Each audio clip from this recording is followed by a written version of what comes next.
एक समय की बात है। सोनपुरा नाम के एक गांव में बिरजू नाम का एक दुकानदार रहता था। वो बहुत अच्छे से अपना जीवन बिता रहा था। रोज सुबह समय पर दुकान जाता और शाम को घर आ जाता। पूरा दिन उसका व्यस्त रहता क्योंकि वहाँ दूर दूर तक कोई दुकान नहीं थी। उसी गांव में न जाने कहां से एक शैतान आ गया और वो जब भी बिरजू जैसे भोले और ईमानदार लोगों को देखता उसको गुस्सा आता, क्योंकि उसको अच्छे लोग पसंद नहीं थे। पता नहीं लोगों को ईमानदार और अच्छा बनने से क्या मिलता है। जिंदगी भर बस रोते रहो और ठोकरें खाते रहो। इसीलिए मुझे शरीफ लोग पसंद ही नहीं है। अरे ये तो वही लाट साहब है जिसने मुझे लात मार के ड्राइवर की नौकरी से निकाल दिया था। तो क्या हुआ? मैंने मजबूरी में चोरी की। मैं कोई चोर थोड़े ना था। मेरे जमींदार बाप ने पैसे नहीं दिए तो मैंने कर ली चोरी जुआ खेलने के लिए। गलती तो सबसे होती है, पर इसने मेरी एक न सुनी। आज तो मैं इस लाट साहब की औलाद को सबक सिखा कर रहूंगा। यही सही आदमी है मेरे लिए। इसकी जगह कोई शरीफ ज्यादा होता तो माफी मांग के गिड़गिड़ा रहा होता मालिक के पैर पकड़ के, पर यह आदमी बिल्कुल मेरी तरह है। और वो शंभू के अंदर समा जाता है। शंभू की आंखें लाल हो जाती हैं और उसके हाथ ऐंठने लगते हैं। फिर जैसे जैसे शैतान शंभू के शरीर पर काबू पा लेता है, शंभू का दिमाग और भी शैतानी हो जाता है और वो शैतान की भाषा बोलने लगता है। कितना अच्छा लग रहा है, अब एक अलग ही नशा सा महसूस हो रहा है। आज बहुत दिनों बाद मानव शरीर मिला है मुझे। चलो आज कुछ मस्ती की जाए। वैसे भी अब मेरा बाप बूढ़ा हो चुका है। आखिर उसके जमींदार होने का कुछ तो फायदा उठाया जाए। शैतान शंभू गांव वालों को ठगना शुरू कर देता है। इस महीने के पैसे कहाँ हैं तुम्हारे? शंभू भाई, मैंने आपको बोला था मुझे लेट होगा, मुझे माफ कर दो। पैसे देने हैं तो अभी दो, और नहीं दे सकते तो तुम्हें मुझे 200 रुपए ज्यादा हर महीने देने होंगे। उसके बाद वो आगे बढ़ जाता है। भगवान हमेशा अपनी दया ऐसे ही मुझ पर बनाए रखे, बस जीवन सुखमय होगा। तभी बिरजू की दुकान पर भूषण आता है। क्या प्रार्थना हो रही है बिरजू सुबह सुबह? बस भाई, भगवान सबको खुश रखे, ऊपर वाले से यही प्रार्थना है। कुछ दूर से ये बातें शैतान शंभू सुन रहा होता है। तेरी प्रार्थना तो मैं जानता हूँ। एक अकेली दुकान है ना तेरी यहाँ। और सबसे ज्यादा पैसे कमाता है तू। एक दिन मैं तुझे बताऊंगा, तेरी सारी दुआ पानी में जाएगी। बिरजू वैसे तो अकेले रहता है, लेकिन उसको दुकान जाने में बिल्कुल देरी नहीं होती है। वो रोज सुबह अच्छे से उठकर घर की सफाई करता, उसके बाद पूजा करके खाना खाकर घर से निकलता है। वो मंदिर की तरफ जा ही रहा होता है, तभी एक गांव वाला भागे भागे उसकी तरफ आता है। अरे बिरजू भाई, जल्दी चलो, तुम्हारी दुकान में तो आग लग गई है, सब कुछ जलकर राख हो गया। जल्दी चलो बिरजू भाई, जल्दी। क्या बात कर रहे हो भाई साहब? ऐसा नहीं हो सकता, ऐसा नहीं हो सकता। उस गांव वाले के साथ बिरजू अपनी दुकान की तरफ भागते हुए जाने लगता है। पेड़ के पीछे छुपा शंभू शैतान ये सब देखकर बहुत खुश हो रहा होता है। बिरजू अपनी दुकान के पास पहुंचता है और जोर जोर से रोने लगता है। हाय, मैं तो लुट गया, मेरा सब कुछ बर्बाद हो गया। अब मेरा जीवन कैसे चलेगा? मैं कैसे जी पाऊंगा? भगवान, ये तूने क्या किया? मैं तो तुझे कितनी पूजा करता था, याद से रोज तेरी सेवा करता था।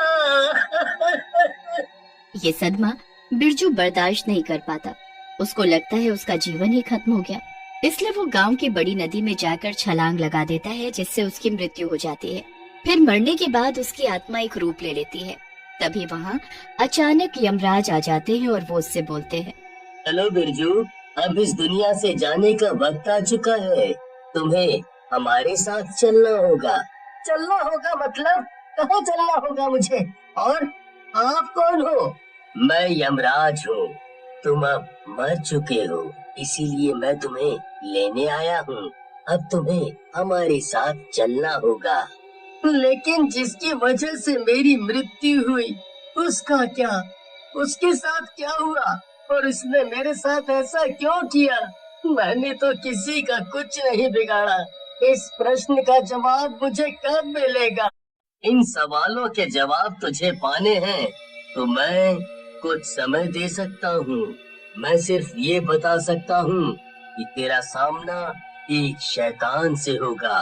वो शैतान जो न जीते जी अच्छा रहा और न मरने के बाद अच्छा रहा। अगर तू उसे खत्म कर देता है तो तेरे जैसे बहुत से शरीफ लोगों की जिंदगी उस शैतान के हाथों खराब होने से बच जाएगी और तेरे पुण्य कर्म बढ़ जाएंगे। शैतान अपने असली रूप में दूर से यमराज और बिरजू की आत्मा की बातें सुन रहा होता है। मुझे हराएगा ये, मुझे खत्म करेगा बेसड्डी।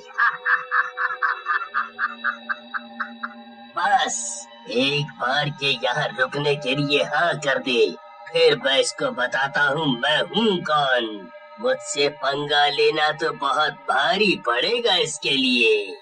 लेकिन यमराज जी, मैं ये जानना चाहता हूँ कि आखिर वो शैतान बना कैसे? यमराज बिरजू को शैतान की कहानी बताने के लिए बीते दिनों में जाते हैं। जिंदगी भर तूने लोगों के खून पसीने की कमाई लूटी है, पर तू ये भूल गया इन पैसों का मरने के बाद कोई काम नहीं है।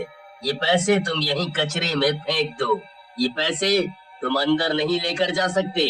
ये मेरे जीवन भर की कमाई है, मैं इसको ऐसे जमीन पर छोड़कर नहीं जा सकता। मैं इन पैसों को लेकर ही अंदर जाऊंगा। मैंने पूरा जीवन इसमें बिता दिया, तो मैं इसको छोड़कर अंदर कैसे आ जाऊं? अंदर सिर्फ कर्मों का फल मिलता है, पैसे कोई मतलब नहीं रखते। अगर बिना पैसों के अंदर जाना है तो मैं इस दुनिया में ही ठीक हूँ, मुझे नहीं जाना अंदर। उसके बाद हमने उसको यहाँ छोड़ तो दिया, लेकिन उसने मरने के बाद भी लोगों को परेशान करना नहीं छोड़ा। अब तुम देखो तुम्हें क्या करना है और किस तरह शैतान को सबक सिखाना है। उसके बाद यमराज बिरजू को कुछ शक्तियाँ देते हैं और धरती पर ही छोड़कर चले जाते हैं और बिरजू एक बार फिर अपने गांव की तरफ निकल जाता है। आत्मा बनने के बाद अब बिरजू सबको आर पार देख सकता था। बिरजू कुछ दिनों तक गांव में घूमता रहता है और उस शैतान का पता लगाने की कोशिश करता है। एक दिन वो देखता है कि शंभू शैतान किसी को बुरी तरह पीट रहा है। बिरजू ये सब देखकर समझ जाता है कि ये वही शैतान है और इसने अपना मकसद पूरा करने के लिए शंभू पर कब्जा कर लिया है। बिना सोचे समझे बिरजू शैतान के सामने चला जाता है और बोलता है, शैतान रुक जा, तू होता कौन है सबको परेशान करने वाला? मैं वही हूँ जिसने तेरी दुकान जलाई थी और तुझे आत्महत्या करने पर मजबूर किया था। बता क्या करेगा? मेरा कुछ बिगाड़ सकता है तू? तुझे ऐसा करके क्या मिल गया? क्यों तूने मेरी जिंदगी बर्बाद की? तेरे मरते ही मैंने तेरी तिजोरी तोड़ के सारे पैसे ले लिए। उन पैसों पर सिर्फ मेरा राज चलेगा और उसको इस्तेमाल करके मैं और ढेर सारे पैसे बनाऊंगा। चल आज तुझे दिखाता हूँ कि शराफत और अच्छाई की ताकत क्या होती है। बोल चल, हो जा दो दो हाथ, देखते हैं कौन जीतता है और कौन हारता है। बिरजू की आत्मा और शैतान के बीच घमासान लड़ाई होती है और दोनों ही एक दूसरे पर भारी पड़ रहे थे और ऐसे लड़ते लड़ते समय निकलता जाता है। बिरजू समय पर ध्यान नहीं देता और शैतान से लड़ता रहता है। अचानक उसे याद आता है कि उसके पास समय बहुत कम है। शैतान बहुत पुराना शैतान था, इसलिए उसकी शैतानी ताकत काफी बढ़ गई थी और बिरजू को यमराज से प्राप्त शक्तियाँ ठीक से इस्तेमाल करनी नहीं आ रही थी। तभी आसमान में बिजली कड़कती है और आसमान को काले बादल घेर लेते हैं। पर शैतान समझ चुका था कि बिरजू को दिया गया समय खत्म हो गया है, ये सब उसी का इशारा है। तभी आसमान से एक अनोखी शक्ति नीचे आती है और सीधा शैतान की छाती के आर पार हो जाती है, जिससे शैतान बुरी तरह घायल हो जाता है। और तभी अचानक एक आकाशवाणी होती है, तो जैसा शैतान कभी नहीं जीत सकता। यहाँ तो बस तेरे जैसे पापियों के पाप का घड़ा भरने की देर रहती है। पर आज तूने भगवान की शक्ति को ललकारा है, तुझे तो सजा मिलनी ही चाहिए। तेरा समय अब खत्म। बिरजू ये सब देखकर समझ नहीं पाता कि अब वो क्या करे। इतना बोलकर बिरजू बहुत जोर जोर से रोने लग जाता है। तभी वहाँ यमराज आते हैं। मुझे समझ आ गया है कि जिंदगी सिर्फ खुद के जीने के लिए नहीं होती, कभी कभी हमें दूसरों के बारे में भी सोचना चाहिए। मुझे मेरे लक्ष्य की तरफ बढ़ना चाहिए अब। बिरजू मरने के बाद आत्मा बनकर भी अच्छा